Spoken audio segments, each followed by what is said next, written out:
Assalamualaikum warahmatullahi wabarakatuh. Perkenalkan, nama saya Muhammad Zaki Muharram dari Program Studi Pendidikan Teknik Mesin Angkatan 2018, Kampus Palembang, Fakultas Keguruan dan Ilmu Pendidikan Universitas Sriwijaya. Di sini saya akan mempresentasikan proposal saya yang berjudul Pengaruh Profesionalisme Tenaga Pendidik terhadap minat belajar mahasiswa program studi pendidikan teknik mesin. Oke, next.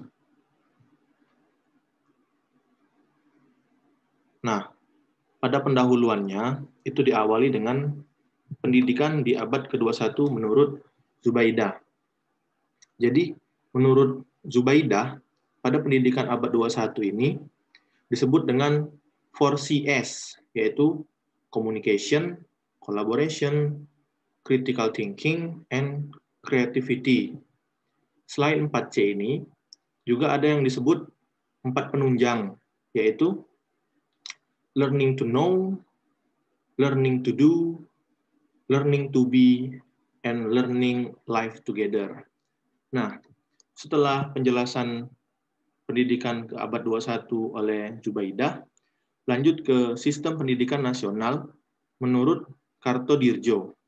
Jadi menurut Kartodirjo, pendidikan nasional di masa kini dan masa sekarang itu haruslah mengedepankan nilai-nilai hidup berbangsa dan bernegara.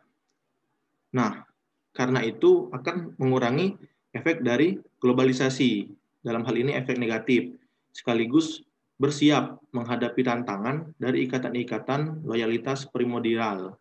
Sistem pendidikan nasional juga memiliki fungsi mendukung eksistensi negara, dalam hal ini negara kita sendiri, Indonesia, sekaligus meningkatkan mutu dalam beradaptasi pada tatanan dunia.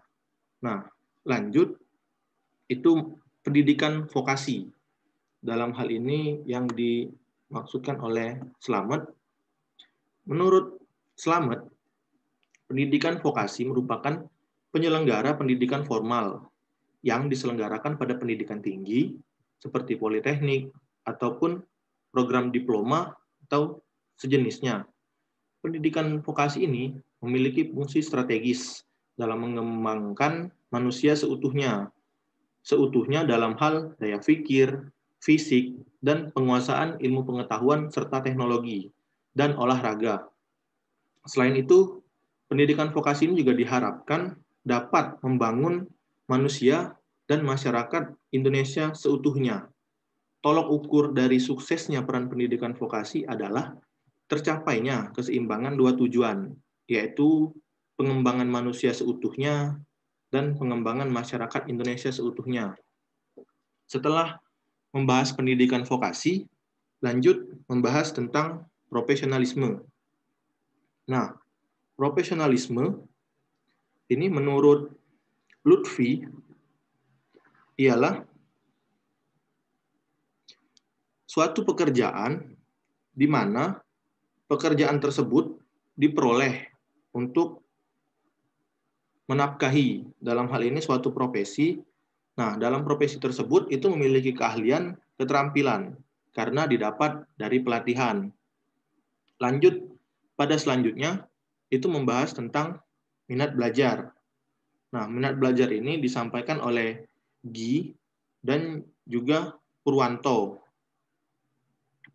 Minat belajar pada dasarnya adalah timbulnya keinginan atau suatu keinginan dan kemauan seseorang dalam menyatu sehingga gigih dan semangat untuk melakukan sesuatu, dalam hal ini dalam belajar.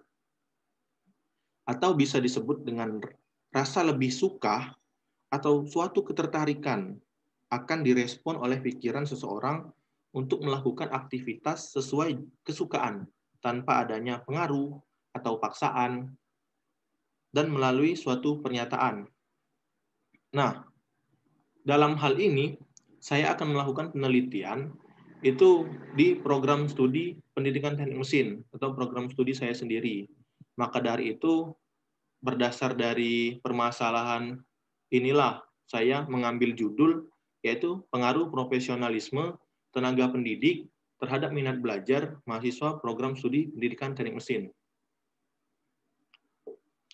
Oke, untuk rumusan masalah, di sini saya ingin mengetahui apakah ada pengaruh atau adakah pengaruh antara minat belajar mahasiswa pendidikan teknik mesin dengan profesionalisme tenaga pendidik. Untuk batasan masalah sendiri, itu subjek penelitian saya itu dilaksanakan di lingkup program studi pendidikan teknik mesin Universitas Sriwijaya. Untuk indikator minat belajar itu ditentukan di bab 3 dan untuk populasinya itu adalah angkatan 2018 sampai 2020 mahasiswa pendidikan teknik mesin. Untuk tujuan penelitian itu untuk mengetahui adanya pengaruh profesionalisme tenaga pendidik terhadap minat belajar mahasiswa program studi pendidikan teknik mesin, atau untuk tidak adanya pengaruh profesionalisme tenaga pendidik terhadap minat belajar mahasiswa program studi pendidikan teknik mesin. Nah, manfaat penelitiannya itu sendiri, yaitu bagi peserta didik, akan meningkatkan kemampuan berpikir kritis dan kemampuan penalaran ilmiah. Bagi guru, adalah mengetahui hubungan atau kemampuan berpikir kritis dan kemampuan penalaran ilmiah, sehingga dapat dijadikan refleksi dalam proses pembelajaran agar kemampuan berpikir kritis dan kemampuan penalaran ilmiah peserta didik dapat meningkat. Nah, bagi sekolah atau bagi institusi sendiri, itu penelitian ini dapat dijadikan sebagai masukan dan sumbangan untuk sekolah dalam upaya pelaksanaan pembelajaran. Serta bagi peneliti, itu dapat menambah wawasan dan ilmu pengetahuan sebagai bekal untuk menjalani profesi guru di masa yang akan datang.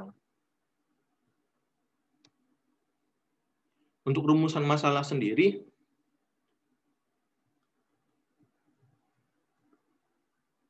oke, lanjut ke kerangka konseptual. Jadi, di kerangka konseptual ini, pada awalnya itu adalah proses kegiatan belajar mengajar. Nah, pada proses kegiatan belajar mengajar inilah apakah terdapat profesionalisme tenaga pendidik atau tidak. Nah, lanjut ke minat belajar, secara teori, jika profesionalisme tenaga pendidik ini ada ataupun meningkat atau lebih dikatakan tenaga pendidiknya lebih profesional, maka minat belajar siswa ini meningkat gitu. Tapi itu secara teori. Maka dari itu peneliti ingin membuktikan bahwa apakah benar adanya pengaruh profesionalisme tenaga pendidik dengan minat belajar. Dari situlah dihasilkan hasil penelitian peneliti dan peneliti pun menarik kesimpulan apakah adanya pengaruh atau tidak. Oke, untuk alur penelitian, jadi penelitian ini menggunakan penelitian asosiatif dengan metode kuantitatif. Untuk penelitian asosiatif sendiri itu merupakan suatu penelitian yang tujuannya untuk mengetahui atau mencari tahu pengaruh dua variabel atau lebih menurut Sugiono. Nah, untuk tempat dan waktu penelitiannya sendiri itu berlokasi di Universitas Sriwijaya, lebih tepatnya di program studi pendidikan teknik mesin, Fakultas Keguruan dan Ilmu Pendidikan. Sedangkan untuk waktu penelitian adalah di bulan Agustus tahun 2021. Untuk populasi dan sampel, populasi pada penelitian ini adalah mahasiswa aktif dari angkatan 2018 sampai 2020. Untuk sampel sendiri, itu merupakan sebagian dari jumlah karakteristik yang dimiliki oleh populasi tersebut dalam penelitian. Jadi sampel ini mewakili populasi. Nah, untuk variabel sendiri, itu ada dua, yakni profesionalisme dan minat belajar. Untuk teknik pengumpulan data, di sini peneliti menggunakan metode wawancara dan menggunakan metode pengisian kuesioner atau pengisian angket. Nah, ketika data tersebut sudah dikumpulkan, peneliti akan melakukan uji coba instrumen. Dalam hal ini, peneliti akan menggunakan uji validitas. Uji validitas merupakan pengukuran derajat ketetapan antara data yang terjadi pada objek penelitian dengan data yang dilaporkan oleh peneliti menurut Sugiono. Nah, validitas merupakan derajat ketetapan antara data yang terjadi pada objek dan pada laporan yang dilaporkan oleh peneliti. Sedangkan uji reliabilitas itu untuk memperoleh data yang dipercaya atau instrumen penelitian yang digunakan haruslah reliable. Oke, setelah uji reliabilitas dan validitas, peneliti akan melakukan analisis data menggunakan analisis deskriptif. Deskriptif adalah cara statistik yang digunakan untuk menganalisis data dengan cara mendeskripsikan atau menggambarkan data yang telah terkumpul sebagaimana adanya tanpa bermaksud membuat kesimpulan yang berlaku untuk umum atau generalisasi menurut Sugiono. Nah, dalam hal ini itu ada lagi, yaitu uji persyaratan analisis. Nah, dalam hal ini itu dibagi menjadi dua, yaitu adanya uji normalitas. Uji normalitas itu sendiri memiliki tujuan untuk menguji apakah dalam sebuah model regresi variabel dependen memiliki distribusi normal ataupun tidak normal menurut Ghazali. Nah, untuk selanjutnya itu uji multikolinearitas. Uji ini merupakan alat yang dipergunakan untuk mengetahui apakah ada hubungan yang kuat di antara variabel independen dan dependen. Suatu model regresi linier akan menghasilkan estimasi yang sangat baik apabila model tersebut tidak akan mengandung multikolinearitas. Selanjutnya, penguji akan melakukan uji hipotesis. Dalam hal ini akan dilakukan uji T dan uji F. Uji T dilakukan untuk mengetahui apakah ada pengaruh yang positif dan signifikan antara variabel bebas secara individu terhadap variabel terikat. Sedangkan uji F itu bertujuan untuk mengetahui sesignifikan apa pengaruh variabel bebas secara bersama-sama terhadap variabel terikat. Nah, mungkin itu saja yang dapat saya presentasikan. Lebih dan kurang saya mohon maaf. Kepada Allah saya mohon ampun. Akhirul kalam saya akhiri. Assalamualaikum warahmatullahi wabarakatuh.